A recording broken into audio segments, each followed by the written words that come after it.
I'm Jasmine Moradi, and you're listening to the Queens of Tech podcast, a podcast series about raising the voice of workplace champions. 60 plus questions in around 30 to 40 minutes with women, women of color, non-binary, and transgender influencers about their journey into STEM, science, technology, engineering, and mathematics. I started the Queens of Tech podcast initiative in May 2022 because I would like to retain more women, women of color, non-binary, and transgenders in the tech industry. Talent is out there, but our work environment needs to improve for all to feel safer, stay authentic, and to be valued for our contributions. My vision is to raise the workplace ecosystem for all in tech by killing the imposter syndrome, stopping bad behavior, and increasing equity opportunities. Each podcast talk is built around 60 plus questions regarding upbringing, education, career path, DIB, and future advice. My mission is to bridge the gap between schools and workplaces by getting into the heart of my guest's personal life and career journey to inspire other girls, women of color, non-binary, and transgenders to unleash their full potential to reach top leadership roles in the tech industry. My goal is to raise the voices of tech champions around the world and together with companies, investors, and politicians, raise the challenges and opportunities around equity, inclusive, diversity, and belonging in our workplaces. Enough is enough. I would like to enforce companies to build a sustainable, inclusive culture to retain diverse talent so we keep the workforce power equity to continue building future diverse and inclusive products. Representation matters. Your voice matters. In this episode, I'm very excited to welcome my guest, tech queen Tracey Spicer, Australian newsreader, Walkley Award-winning journalist, and social justice advocate, and author of Man-Made: How the Bias of the Past is Being Built in the Future. Hi, Tracey. Oh, hello, Jasmine. I just love what you're doing, and thank you for having me on your podcast. Thank you very much. I love what you are doing too, and I'm very happy to have you joining us all the way from Australia. How are you today? I'm really, really well, and look, I'm delighted that even in far-flung Australia, we're talking about issues around bias in the technology sector, which you've been working on for a long, long time. You are so right, and I'm so happy to have you here so we can hear it from your side. Now, let us dive into your journey into STEM. Hope you're ready for the Queens of Tech's 60 plus question. Ready to go. Let's warm up with a few fun facts about you. How would you describe your personality in 3 hashtags? Tenacious, generous, fun. How would you describe your life in 3 sentences or hashtags? That's tough. I've been very fortunate. I work very hard. I have a loving family. What kind of music stimulates and motivates you the most? I love thrash metal, believe it or not. What is your personal motto? Say yes to everything, because if you don't try an opportunity, you don't know whether you'll like it or not. What is your favorite book? Grapes of Wrath by John Steinbeck. What is your favorite podcast? Don't listen to an awful lot of podcasts, but my favorite is an Australian one where 2 philosophers talk about global issues, and it's called The Minefield. Mac or PC? Mac. Say something interesting about you that most people don't know. Because I used to suffer from a lot of stress, anxiety, and panic attacks, I've done yoga for 30 years, and at the age of 56, I can still stand on my head. What is your hidden talent beyond that? Because we've got 2 children, is conflict resolution. If you were going to write a book about your life, what would the title be?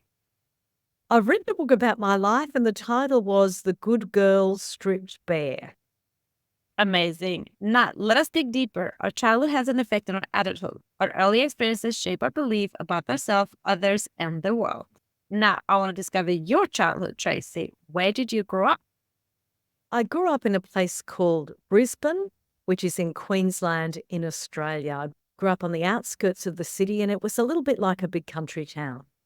What was your dream job as a child? I always wanted to be a journalist. What was your favorite subject in school? English closely followed by history.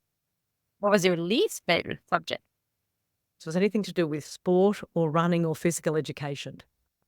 What is your earliest memory of technology and the arrival of the internet? Oh, I'll never forget being able to send my first email after, sending and receiving letters for years and years and years. And I'll also always remember a colleague teaching me how to use Google in a television newsroom when I was working there because I thought Google was phenomenal. And which were the three first technology gadgets you owned? I had a very old-fashioned phone that used to go over my shoulder like a handbag. It was really heavy to carry. That was back in the 1990s. Then I had a car phone that was attached to the middle console. So I guess I love phones. I think I'm a professional communicator, so that makes sense. They're the two pieces of technology I loved. The third piece is also to do with journalism. It was just a very simple digital recorder that you pressed a button to record someone speaking, and it made my job on the road so much easier being able to interview people without having to take notes furiously all the time. And who was your female role model growing up and why? Always my mum. She was a very, very strong woman and a strong career woman at a time when often women were expected to stay in the home. How do you think where you grew up and the school you went to and the generation you come from influence your education and career choice? I grew up in a really low socioeconomic area, so I saw the challenges and the struggles that people face when there are power imbalances in society. That's also why I like the book, The Grapes of Wrath. That definitely encouraged me to become a journalist to tell untold stories. Now, I'm going to write two quotes. First one, how does the universe expect me to choose a career path at 16? I can't even choose what I want for dinner. Second, Abraham Lincoln said, the best way to predict your future is to create it. So Tracey, I want to know the choices behind your career path then. Where and what did you study at university? I studied journalism at university because I loved everything about it. I loved writing, I loved interviewing, I loved finding out about society and politics and the way the world worked. My mother always said that I'd go into a job where I could just ask questions all the time because I used to drive her crazy with that. What would you say influenced you to get into your chosen field?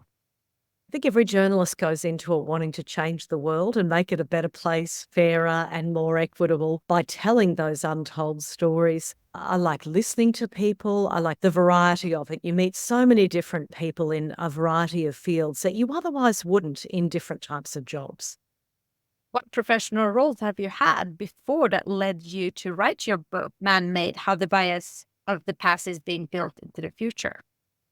Over the past 35 years, I've worked as a journalist and a documentary maker in newspapers, online, radio, and television. I decided to write my book, Man-Made, because I was shocked by the amount of bias, discrimination, and inequity in the technology sector more broadly, and watching as a journalist, watching how that was deepened by artificial intelligence. So I wanted to interrogate and get to the bottom of what was causing it and how we could fix it. How did you go about to make it happen?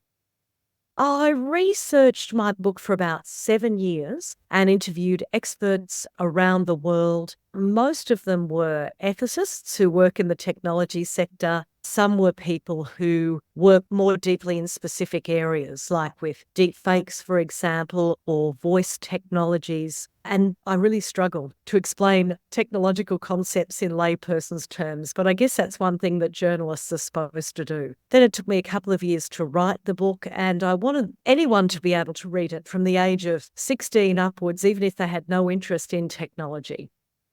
What are the main findings from the book? The main findings are that the bias of the past, the racism, the sexism, the bigotry, the ageism, the ableism, the homophobia, the transphobia, is being built deeply into any kind of technology involving artificial intelligence, particularly that's got a human interface. I focused a lot actually on chatbots and image generators, how generative AI through machine learning is deepening these biases. One of the people I interviewed was Dr. Joy Bullawini from the Algorithmic Justice League. I agree with her contention that we risk losing the gains of the civil rights movement and the women's movement under the false assumption of machine neutrality. And what does a typical workday or work week look like for you? Oh, I guess I do different things every day because I write books and I speak and I interview and then I'm interviewed. Some days are at home tied to the computer, which I love. I guess if you're the kind of person who works in interrogating life's big questions, you spend a lot of time by yourself, spend a lot of thinking time, which is fine. And then I mix that up with when I'm speaking on stage about these issues or going into media organisations and talking about them. So it's a good mix. I love the quote, choose a job you love and you will never have to work a day in your life's safety. What do you love about your role?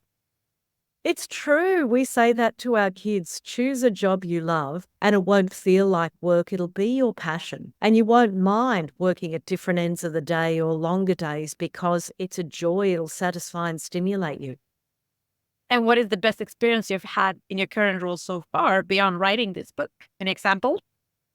One of the best experiences I had was when I launched my book in Canberra, which is the political capital of Australia. And a lot of people turned out. The first person who arrived was a young man in his early 20s who worked in machine learning. And usually people who read books are often women and girls more than men and boys. My book is proudly a feminist book.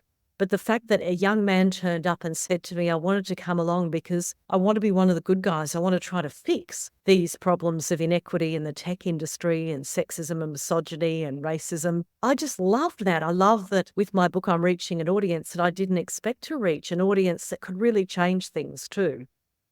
And what is the biggest challenge you've encountered so far and how did you tackle it? Trolling, because ever since social media exploded, what we saw was really, violent and hateful and divisive public discourse explode, much of it targeted at women and particularly women who chose to have a profile. I've had rape and death threats. I've had people threaten to kill my children and rape my children. That's been the most difficult thing to face as part of a woman who's got a public voice. Thank you for sharing that. And I hope people really realize and stop that. And what do you wish everybody understood about your role? I wish everybody understood that the life of an author in particular is not glamorous. Yes, we have the launch of our book and we go around to writers' festivals and they're lovely and fun and wonderful. But the overwhelming majority of the time is spent sitting tied to a computer, often wearing our pajamas and slugging our way through 80,000 words to try to get to the end, which is what that kind of job that's often described as eating an elephant. It's rewarding and it's a wonderful career, but it's a lot of time hunched over a computer. And what is the one common myth about your professional field that you want to disapprove? One of the common myths about journalism in particular is that we're just in it for ourselves and we don't care about anybody else. The overwhelming majority of journalists I know go into it for all the right reasons, trying to help people, trying to support marginalised and disadvantaged communities. A lot of journalists get lost on the way and media organisations make it difficult for them to do some really good work, but most of us go into it with a good heart. What do you love about working in the tech industry? What I've loved since writing my book is getting to know so many people in the tech sector, talking to them, understanding the industry more deeply, and realising that a lot of the discrimination is very similar to what I faced in the media 30 years ago. I've met some incredibly resilient women and people from marginalised communities, and I'm very inspired by their stories about how they've forged forward. Oprah Winfrey said, I quote, think like a queen. A queen is not afraid to fail. Failure is not a stepping stone to greatness. So Tracey, what has by far been your biggest achievement in your career? Think like a queen. I love that so much. Look, this might sound like a bit of a less feminist thing to say, honestly, but I feel like the greatest achievement of my career has been able to combine having children with working, because I'm from a generation where I know so many women who had to choose between one or the other, and it was never a choice that men had to make back in the day, right? So in order to be able to keep myself professionally satisfied, but also personally satisfied, I'm really delighted to have been able to balance that. And what is the biggest factor that's helped you become successful? Any success habits? Oh gosh, success habits. I tend to be a little bit old fashioned in this, and I think tenacity has a lot to be said for it. That you try something, and if you fail or someone says no, which happens all the time, you just go back and keep trying and keep fighting and keep fighting, and eventually you'll knock that hurdle down. There is an awful lot to be said for persistence. And how do you measure your own performance at work? I measure my performance by how satisfied I feel at the end of the day, how the output looks and sounds back to me when I read it or hear it back, but also whether it has actively, practically, and emotionally helped and supported the people that I'm writing or talking about. And with success come failure. So what is your biggest failure in your career and what did you learn from it? Oh, there have been so many failures. I don't really know where to start.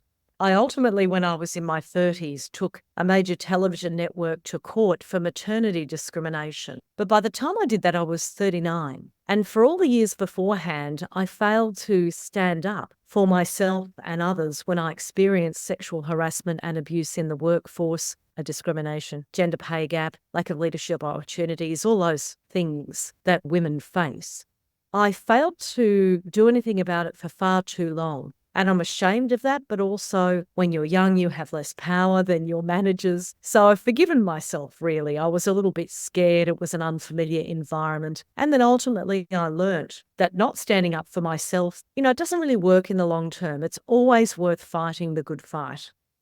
Sorry to hear that happened to you. Thank you very much for sharing that, because at least now you are doing something for it. So what is inspiring and motivates you the most in your role and career right now? What inspires me and motivates me the most is listening to younger generations. I have such hope in the generations coming through. They're such global thinkers. They're smart. They're interested in technology and they understand issues around equity that are intersectional. So that really excites me. Let us now jump into the influence of mentors, role models, champions, and sponsors. Role models can consciously or subconsciously be a powerful force in our lives. In addition, champions can stand up and advocate for us and open up the world of possibilities. Sponsors match emerging talent with leaders and influential employees who can help us move ahead in our careers. So, Tracey, do you have a mentor, champion, or sponsor today? I had a wonderful mentor who sadly passed away a couple of years ago. She was actually the very first Australian woman on a television current affairs program. I often described her as like an iron fist in a velvet glove because she was strong, but she was very feminine and elegant. She was able to have tough conversations in a way that brought people along to her way of thinking without making it too difficult and adversarial and nasty. So I'm very sad that she passed away, but gosh, she was a wonderful influence on my life. Thank you for sharing that and keeping her memory alive. Who is then your female non-binary transgender role model you look up to in your field? Oh, gosh, there are honestly so many. But there was one woman who I write about in my book, a transgender woman called Janice Rose, who's a machine learning expert, but also a columnist. She wrote this searing piece online about 4 or 5 years ago about how an algorithm is not a mathematical equation. It's an opinion expressed in code about how the world should work. And she spoke about some of her own personal experiences about what happened when someone like her was put in gendered boxes. That was such a powerful piece. It went viral around the world when she wrote it. And I think, people like her who sit at the intersection of media and technology who can articulate these issues really powerfully can change the way we think about it. And history shows that it has been more common for men having mentors, champions, and sponsor in business than women. So, Stacey, how important do you think it is to have a mentor, champion, and a sponsor during one's career? Oh, it's incredibly important because I started my career in the 1980s. Often I was in some newsrooms, I was the only woman. In other newsrooms, there was maybe one other or maybe two others. And unfortunately, at that time, there was a scarcity mentality that, women didn't support each other as much as they should. And you're right, it was the men who were mentoring each other and pulling each other up. I'm delighted to see what's changed over the decades where you're seeing more people mentoring and, as you say, sponsoring, which is the most powerful way to throw the ladder down and pull someone else up. Let's move on to leadership. Adina Friedman, President and CEO of Nasdaq, said, I quote, empower those around you to be heard and valued, make the difference between a leader who simply instructs and one who inspires. And Shirley Samber, ex-COO of Facebook, said, I quote, leadership is about making others better as a result of your presence and making sure that the impact lasts in your absence. Tracey, what does leadership mean to you? Leadership to me means the courage to be brave and do something that others haven't done before you. You need to lead based upon what you're passionate about. If you want to be a leader, don't look at other leaders and think, I want to be like them. Authentic leadership is the way to go at this time in history. Follow your passion and, don't be afraid to do what nobody else is doing. That's when you'll have your greatest success because people will see that you are following your heart and they will follow you. What do you consider a good versus a bad leader? A good leader is collaborative, deep thinking, but makes decisions quickly. And who's your favorite female, non-binary, or transgender tech leader and why? I know I do talk a lot about her, but Dr. Joy Buolamwini from the Algorithmic Justice League, to my mind, is the global leader in talking about responsible artificial intelligence. And how would you describe yourself as a leader? Do you know what? Up until probably about 10 years ago, I wouldn't have described myself as a leader. I always described myself as a good 2IC. I'd say to people, if you want to lead something, I'll happily be your 2IC. I don't want to be the leader. It's only in the last 10 years since I really became the inaugural national convenor of Women in Media, a support, mentoring and network group for women in my industry in Australia, that I thought, oh gosh, I can be a leader. Often we need to have the confidence and the experience to step into those shoes. And as a leader, what values are most important to you? As a leader, the values that are most important to me are honesty and authenticity and admitting when you make mistakes, because we all do. And what leadership lessons have you learned that have formed you into the leader you are today? I've learned that while it's important to make quick decisions, it's probably good to reflect a little bit more deeply before you make them. That's why I said deep thinking before, because I'm a quick decision maker by nature. But in the past, sometimes I've jumped to things without thinking too deeply about them because I'm used to moving quickly, having worked in 24-hour newsrooms. It's hard to get that balance of being reflective, but also being nimble. What are your 3 strengths and 3 weaknesses? 3 strengths would be communication, supporting people around me, whether they're colleagues or employees or other leaders. And my other strength would be global thinking. I'm a big picture thinker. My weaknesses would be sometimes making decisions too quickly. Another weakness would be, oh gosh, I don't know whether I should even talk about this, but I've had some really serious health issues in the last 5 years. And I know prior to that, I didn't put my health first. So I would say that as a weakness, not putting my health first is a weakness, because if you don't put it first, you end up with problems down the track and then you can't do all the things that you want to do. And also, it's bad role modeling for everybody else.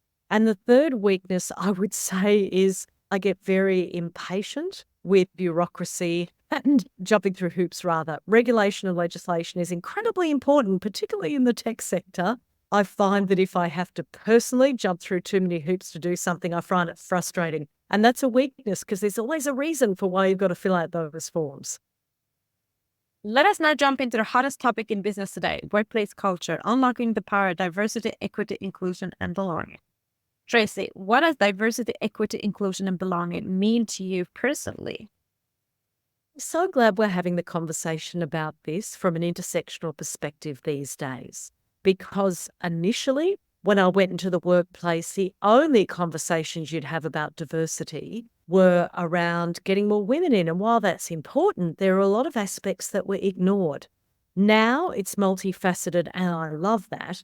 But even more importantly, we're talking about belonging, because so many people, particularly from marginalised communities, go into the tech sector, find the culture incredibly difficult with bigotry, lack of career opportunities, sexual harassment and assault, and then leave. So if there's not a culture of belonging, people aren't going to stay. And what do you consider being 3 to 5 signs of good company culture if you were to join a company? Well, a company culture definitely has to be inclusive and truly inclusive. Another word I like to use these days is mindful. Mindfulness is all about being in the moment. You can have all the policies and procedures in the world, but if your leaders aren't thinking about those things every day, then things fall by the wayside. They've got to be focused on it every single day. And the third thing is the culture has to be embedded from the very bottom to the very top. You can't just have the executives and the people in the fancy offices being aware of the culture and feeling the culture. It's got to impact everybody. It's got to be completely ubiquitous. And you did mention a little bit earlier, but maybe you want to go a little bit in detail. As a woman, what has been the most significant political or cultural barrier in your career, and how have you overcome these challenges? Oh, the most difficult challenges in my career have been based on gender and based on class. I come from a very low socioeconomic area and I'm a woman. So most of the time in newsrooms when I started years ago, I was constantly told, "You're just a blonde bogan from the outskirts of Brisbane. What would you know? You're obviously stupid. You're a bimbo. You've got no idea how things work at the top end of town." And I internalized a lot of that stuff for a long time. It was only later in my career that I realized that people were saying that to put anyone down who they thought was a threat, and I just need to rise above it. I'm sorry to hear that you went through that. Makes you strong for that stuff. But it still shouldn't have happened. Why do you think it's important for more women, women of color, non-binary, and transgenders to join the tech industry today? Oh, it's crucially important. The tech industry is creating our future. And if we only have it created by a small group of young white men in Silicon Valley, it's going to be a future that works very well for them and nobody else. If we don't have diversity, inclusion, belonging in the tech sector, we will have a widening of the gap between rich and poor, and we will end up going backwards when it comes to equity and social justice. To me, this is the most important issue of our time. Do you and how do you speak with your colleagues, peers, and community about DEIB challenges, for example, salary gaps, promotions, etc.? Oh, I talk about it all the time with colleagues in the media and the broader tech sector, as well as communities. I go and speak at libraries and writers' festivals about this. I talk to people who are a bit scared of technology and don't want to talk about it. But because there's an aspect to do with equity and humanity, and they're interested in social justice, all of a sudden they have an interest in the tech sector. And I think it's wonderful that those two things are coming together and we're talking about it. And there are many public and internal discussion about the barriers women, women of color, non-binary, and transgender face from reaching high position in the tech industry or receiving funding. How do you feel has affected and is affecting you, and what is your advice on how to best unblock these roadblocks? The pipelines are there from the start to the finish of tech careers, like a blocked up toilet, unfortunately. And you see the start happening around about late primary school age for children, where the boys are elbowing the girls out of the way in chemistry labs for the equipment. Then, as the girls get a little bit older, they don't see enough role models around them of women in the tech industry, and they think, oh, well, this job isn't for me. STEM isn't for me. I don't feel like I belong. Those brave through that forge through and do a university degree in anything in the STEM area, then go into workplaces where they face even more barriers and hurdles. Then in the workplaces, they are held back because of lack of career opportunities, the gender pay gap, sexual harassment and assault, microaggressions, and a lot of them end up leaving the industry. So you've really got to unblock the pipeline from start to finish. And when I say finish, I'm a postmenopausal woman. I don't see many older people in the tech industry. And a lot of innovations aren't made for people like my father, who's 83 years old, in mind. So we need to keep women who are going through menopause, but also older people in the tech industry to reflect the true diversity of the population. And today, tech companies spend a lot of marketing money to attract women, women of color, non-binary, and transgenders. However, at the same time, they're finding it hard to retain them. As you were mentioning, articles show that women are leaving the tech industry. What is your best advice or strategies for how companies can work to build a stronger corporate culture that engages DIB? Oh, there are so many strategies companies can use to create belonging to keep women in the industry. They need audits, proper audits on their gender pay gaps, because you can't change something if you don't measure it. They need sponsorship beyond mentoring to pull promising women and people in marginalised communities up through their career progression.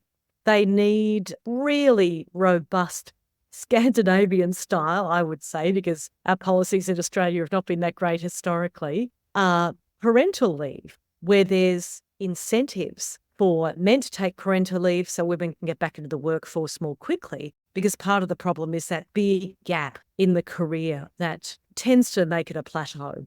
And of course, they need more programs to get diversity into their leadership teams, because they can have all the policies and procedures that they like, but if they don't have targets for leadership positions, mid and upper level, then they're not going to be able to change that, because the old boys club will still maintain those holds on the levers of power.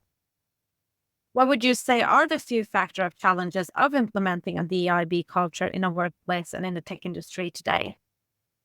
I think the biggest challenge is battling against apathy. When you look at a lot of the tech leaders of the big companies globally, many of them are looking in a different area. They're caring more about sitting on their cash mountains, beating each other to the next billion, and anything to do with ethics or diversity is a lower order issue. So honestly, the biggest challenge is apathy, to convince them that this is an important issue that not only is good for society and good for the individual, but it's better for their bottom line. Every single piece of research shows that diversity means they'll make more money. Why and how do you think companies would benefit from having not just women, women of color, non-binary, and transgender leaders, but actually higher gender representation at C-suite level and boardrooms with actual mandate?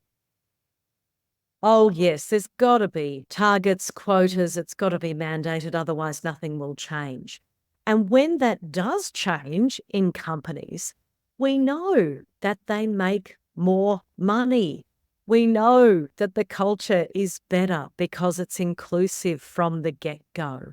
So we've really got to change this old-fashioned way of thinking by a lot of the tech executives that somehow it's a box-ticking exercise that, oh yes, we'll turn up to the International Women's Day event and that's all we do for the whole year. If they change things properly, it's good for the company as well as being good for the women. What would you say is the biggest reason behind that we don't have more women, women of color, non-binary, and transgender leaders in the tech leadership roles and as startup founders still today? You mentioned founders there, and one of the big issues is the intersection between technology, venture capital, and the startup culture. In a lot of small rooms, there are people with a lot of money, blokes, giving other blokes money for their startups. Some of them go gangbusters and they become the tech giants that we see today. In Australia, only 2% of venture capital money is given to women. So how on earth are they supposed to get into these leadership roles? How on earth are they supposed to become powerful founders if they don't get the money to do that? So correct. And that's what I was going to say. Exactly what you said. The data reveals a concerning trend of low funding rates of startups led by women, with only 1 to 2% of the funding directed towards women in the tech industry. Black and Latino women in particular receive less than 1%.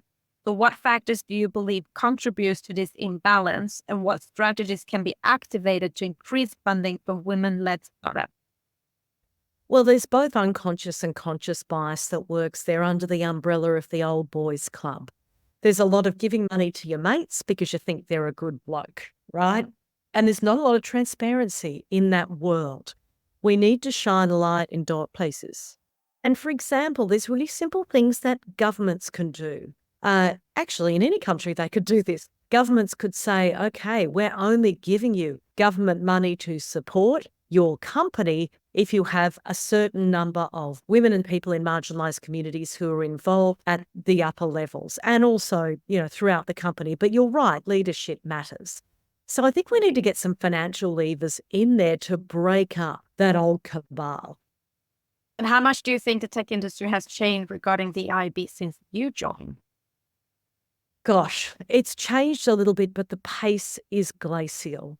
What I see is metaphorically a handful of women making it to the top, trying to create change, but there's not enough other women to make the change longer lasting. We know that we need 30% of women on a board or in an executive team to create that important cultural change. You would have seen what happened with OpenAI recently in the last couple of months. They chucked out the 2 women who were on the board, and I know at least one of them was calling the company out on issues to do with safety and ethics and bias. So unfortunately, until we have that corpus of women in powerful positions, we'll just keep seeing them being sidelined. Looking back on your career, what one thing would you have changed in your working environment to break the bias? Oh, that's a very good question. I probably would have worked to start something like Women in Media earlier. We started it, maybe about 8 years ago, building it nationally from a group that started in Perth, a wonderful committee. But I guess I didn't see the important and powerful changes that could be made by women coming together until that time, because previously it's such a male-dominated industry, there weren't enough women. Again, it's that corpus, it's that power in numbers. And looking forward, what will you do as a leader beyond that you've written your amazing book and being a global speaker to improve the bias for the next generation of women of color, non-binary, and transgender? Well, I'm glad we're having a conversation about gender in tech, about bigotry, about ageism, ableism, homophobia, transphobia. I'm delighted. One area that I see that it doesn't have enough focus on it is ageism. And I fear that there will be generations of older people who will find life very difficult in the coming decades if we don't make more age-friendly technology, have more older people working in this sector, and create innovations that help people regardless of their stage of life. My next book is going to be about ageism. Can't wait to read it. Let us now move on to another hot topic in business today, which is work-life balance and mental health. Tracey, you have without a doubt a busy lifestyle. How do you take care of yourself to maintain good mental health? I'm a lifelong meditator and yoga advocate, and that has really saved my mental health. Have you ever experienced burnout? I have. I had a complete nervous breakdown because of vicarious trauma after hearing thousands of stories of women experiencing sexual assault through the Me Too movement. What I learned from that is I need to protect my mental health, and I love working in these areas, but I didn't understand the amount of burnout that can come from advocacy. I've learned that now, and I would suggest that to any advocate listening. Put up boundaries because it can really cause huge problems for you psychologically. And what is your advice on how companies can create a more mentally healthy workplace in the new now? Companies need to stop expecting people to work unreasonably long hours, to be on call 24/7 with their devices. And companies need to stop just doing mental health programs as a tokenistic thing. They need to understand that their workers are humans, not just numbers. What motivates you every day to get out of bed? Trying to make the world a better place. Now, let us wrap up with a few words of wisdom and a piece of advice for our listeners. Tracey, what is the best piece of advice you've been given that has helped you during setbacks in your role and career? Best piece of advice I was given was 3 words: just keep going. And then what is the worst advice you've ever been given and how did you tackle that? The worst advice that I was given was that because I was a blonde, I'd never make it in television because people think blondes are stupid and don't take them seriously. And the best thing I ever did was to ignore that advice. Well done. Is there something you wish you would have known or a skill you wish you had when starting out in the tech industry? I wish I had have known that technology imbued every single part of our lives. When I started researching my book, I had a very narrow understanding of artificial intelligence and technology more broadly. Researching my book made me understand that it impacts every single thing in our lives. It's quite phenomenal. We're marinating in a sea of technology. And if you had the ability to go back in time to when you were just at the beginning of your career, what advice would you give to your younger self? Oh, I would definitely say stand up for yourself, fight the good fight. And I would also say self-care is the most important thing, because it's important to change hearts and minds and make the world a better place, for you can't be strong for others if you're not strong for yourself. And what advice will you give to young girls, women of color, non-binary, and transgenders who want and trying to break into STEM fields today, especially wanting to become next generation leader? I would say do it, support each other, because there is strength in numbers. Last but not least, Tracey, what is next for you in your role and career in tech? What are your career aspirations? My aspiration is to keep broadening and widening this conversation around bias in technologies, to make it a conversation that people have in their households, in their communities, and in every single workplace. I'm looking forward to follow your journey. Thank you very much, Tracey, for being a guest on the Queens of Tech podcast, sharing a journey will without a doubt inspire change and reshape company culture for the next generation of women of color, non-binary, and transgender leaders in tech. Oh, thank you, Jasmine, for all your powerful work, your advocacy, and for being such a delightful human. Thank you. Thank you for listening. If you have worked in the tech industry a minimum 3 years and would like to share your journey, please nominate yourself or somebody you know to i@jasminemoradi.com. For more podcast episodes and to learn more about the Queens of Tech initiative and to support us, visit queensof.tech.